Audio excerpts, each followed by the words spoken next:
Hey everyone, in this video we're talking about the kind of log question you can expect to see on your final exam, or like a midterm, something like that. So I've got log base 15 of 3 minus x, 1 minus x equals 1. So the first thing I'm going to do is I don't want to have my variables in two different sort of places. So I'm going to FOIL out whatever 3 minus x times 1 minus x is. So I'll go 3 times 1 is 3, 3 times negative x is negative 3x, negative x times 1 is negative 1x, and negative x times negative x is positive x squared. Negative times a negative is always a positive. So that's the only thing that changed. Everything else will stay the same. So let's look at it for a sec.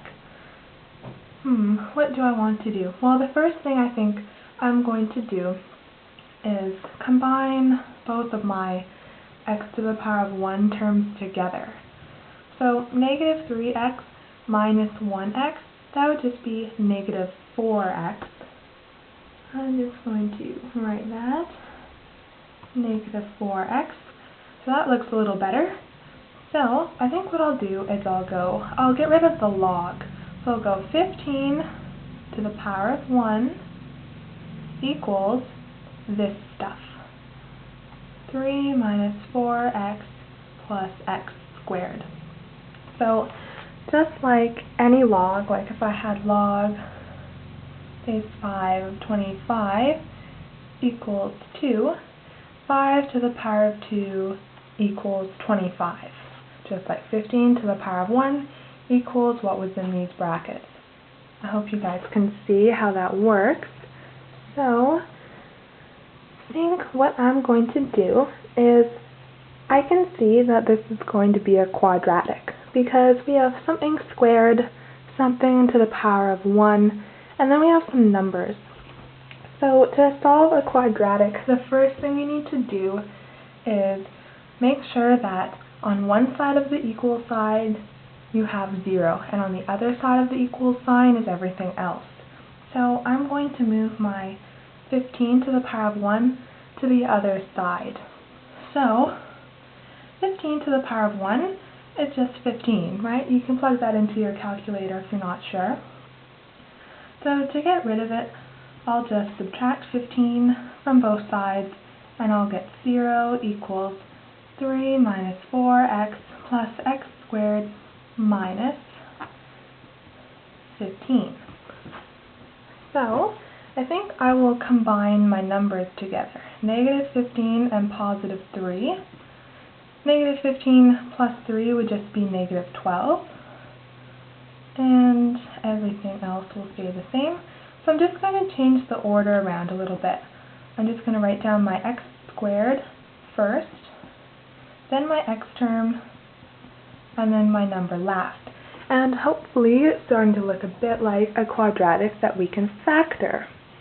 I have a video on how to factor trinomials, so if you want a more in-depth look at the method, you might want to check that out. So let's do product equals and sum equals. The product is the coefficient of x squared, which is 1 times negative 12. That would be negative 12. The sum, the coefficient on x, that would be negative 4. So what two numbers multiply to negative 12 and add to negative 4? Probably negative 6 and positive 2. So let's plug those in. X squared minus 6x plus 2x minus 12. What do the first two terms have in common? Well, they both have an x in them. So let's factor out an x. We'll be left with x minus 6. From these terms, the coefficients, the 2 and the 12, they're both even numbers, so let's divide by positive 2. When we do that, we'll be left with x minus 6, which is good. We have the same thing in these brackets, 0 equals, we'll factor out x minus 6 from both of these terms, so they'll go away. We'll be left with x plus 2. So, to solve that, all we need to do is say that what's in this set of brackets equals 0 and what in this set of brackets equals 0.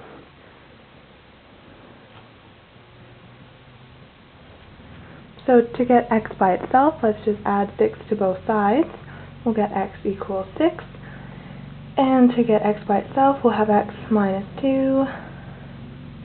And now we think. We have a logarithm. Can x ever be equal to negative 2? No, it can't be negative, right? So that one doesn't make any sense, and we're left with one answer, which is x equals 6. And so you can plug it in up there.